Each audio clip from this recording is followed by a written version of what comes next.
The Arab slave trade in East Africa is one of the oldest, stretching back 700 years before the European transatlantic slave trade. Male slaves were frequently employed by their masters as servants, soldiers, and laborers, while female slaves, notably from Africa, were long transported through the Middle Eastern countries and kingdoms as concubines and maids by Arab and Oriental slave dealers. The transatlantic slave trade, which involved Western slave dealers, has received a lot of attention and discussion throughout the years. In contrast, the Arab slave trade has been largely overlooked, at times even viewed as a taboo subject, despite being a crucial part of African history and having a bad impact on the continent, its generation, and the people's way of life. However, both historians and researchers have blurred the lines on this subject. So in this episode of Historical Africa, we shall look at the dark past and the forgotten East Africa's Arab slave trade. During their period of dominance by Arab leaders, the Arab slave trade was the practice of slavery throughout the Arab world, primarily in Western Asia, North Africa, East Africa, and select regions of Europe such as Iberia and Sicily. Slave markets in the Middle East, North Africa, and East Africa were the core of slave trade. Turks, Iranians, Europeans, and Berbers were among the people traded in the early days of slave trade. During the era of Fatimid Caliphate, that is the 8th and 9th century, the majority of slaves were Europeans taken along European beaches and during conflicts. With the emergence of the Oman Sultanate, which was centered in Zanzibar, the trading of Bantu slaves from East Africa grew in the 18th and 19th centuries. Along the Swahili coast, they came into direct trade friction and competition with the Portuguese and other Europeans.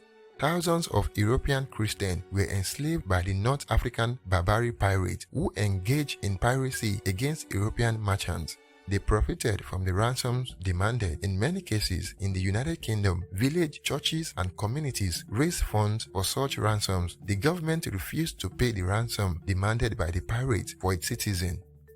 Between 650 and 1900, historians estimate that 10 to 20 million Africans were enslaved by Arab slave traders and transported over the Red Sea, Indian Ocean, and the Sahara. Many of the Arab slave dealers, such as Tipu Tip and others, were physically indistinguishable from the Africans they enslaved and sold. Hence, the name Arab was commonly employed as an ethnic designation in historical sources. It is impossible to be specific about actual numbers because of the nature of the Arab slave trade. Arabs enslaved Europeans to a lesser extent. According to studies, between 1 million and 1.25 million Europeans were seized and sold as slaves by Barbary pirates who were the south of the Ottoman Empire. Between the 16th and 19th century, slaves were taken primarily from seashore villages in Italy, Spain, and Portugal, as well as from further afield in France, England, the Netherlands, and Ireland. They were also taken from pirate-captured ships. Thousands of ships were lost in each of France, England, and Spain as a result of these raids. Because of regular pirate attacks, huge areas of the Spanish and Italian coast were nearly totally abandoned by their populations. Until the 19th century, pirate raids prevented settlement along the coast. Periodically, inventing expeditions from Islamic Iberia were dispatched to destroy Christian Iberian kingdoms, bringing back booty and slaves. For example, the Almohad Caliphate, Abu Yusuf Jakub al-Mansur captured 3,000 females and children in an assault against Lisbon in 1189, while his governor of Cordoba captured 3,000 Christian slaves in a subsequent attack on Silves in 1191. Large numbers of European Christian slaves were also taken into the Muslim world as a result of the Ottoman wars in Europe. The Arab slave trade is sometimes referred to as the Islamic slave trade, but slavery was not driven by theological mandate. However, if a non-Muslim population refuses to convert to Islam, the non-Muslim population is thus authorized to be enslaved under the Islamic law to enslave that population. Some Muslims object to the labels Islamic trade and Islamic world because they portray Africa as outside of Islam or as a minor part of the Islamic world. Propagators of Islam in Africa were often wary of evangelizing because of the effect of the prospect slave reservoir. Slavery in the Arab world predates Islam and lasted for over a millennium. Arab slave traders transported Africans from present-day Kenya, Mozambique, Tanzania, Eritrea, Ethiopia, and other parts of East Africa to Iraq, Iran, Kuwait, Turkey, and other parts of the Middle East and South Asia across the Indian Ocean, mainly Pakistan and India. Unlike the transatlantic slave trade, Arabs supplied African slaves to the Muslim world, which at its apex spanned 3 continents from the Atlantic through the forest. Zanzibar is now regarded as one of East Africa's top tourist attractions, with white sand beaches, crystal blue oceans, and hotels offering visitors from all over the world a memorable vacation. The grim past that loomed over this beauty paradise 200 years ago has long been forgotten. In Zanzibar, which is now a semi-autonomous territory of Tanzania, was the epicenter of the East African slave trade at the time. Aside from precious raw goods like ivory and prized cloves, one thing stood out in the colorful markets above all layers: hundreds of slaves. Slavery in Africa has been practiced since antiquity. When Islam was gaining momentum in North Africa in the 7th century, it became popular. 7 centuries had passed since Europeans first set foot on the continent, and 10 centuries had passed since West Africans were shipped over the Atlantic to America. Arab Muslims in North and East Africa were selling captive Africans to the Middle East at the time. Castration of male slaves was a typical practice there, since they worked as field laborers, tutors, or guides of the Sultan's harem.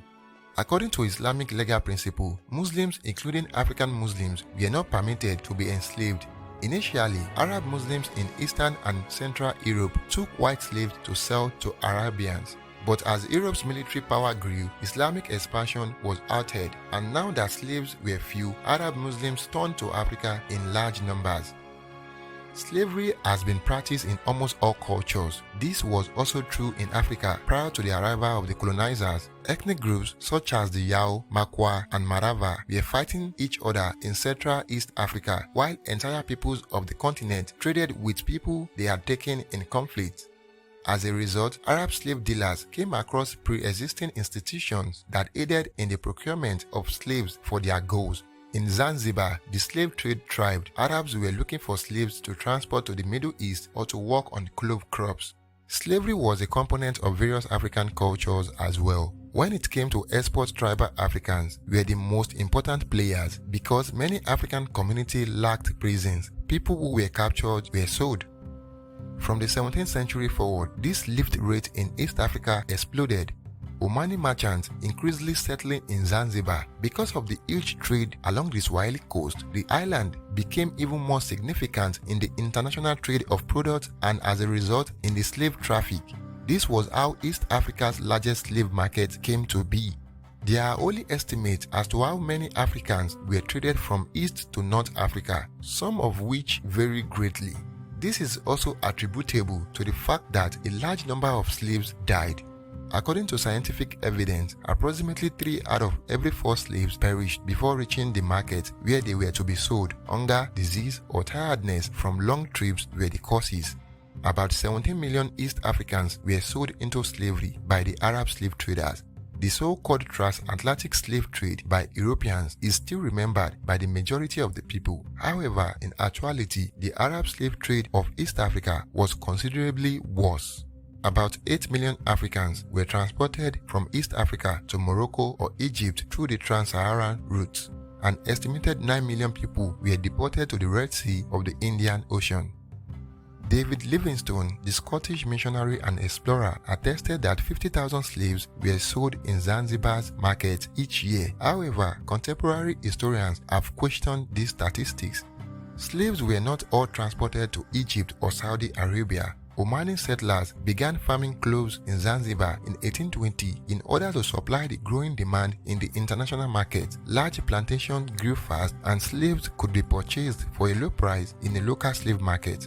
The number of exported cloves increased from 565 to 12,600 kilograms between 1839 and 1860. Zanzibar's image shifted from that of a slave trading hub to that of the slave holding center, producing infamous people such as the famed slave trader Tipu Tip. A slave insurrection broke out in what is now Haiti of the Dominican Republic towards the end of August 1791. The eradication of the transatlantic slave trade, slavery, and colonialism in Africa was greatly aided by these two uprisings. Sultan Said Bagash of Zanzibar, however, did not sign a treaty making the slave trade illegal in his territory until 1873, when he was pressured by the British to do so. That decree too was not successfully enforced until 1909, when slavery in East Africa was finally abolished. Thank you all for tuning in. This has been Yemi Melekaya for Historical Africa. Until next time, cheers.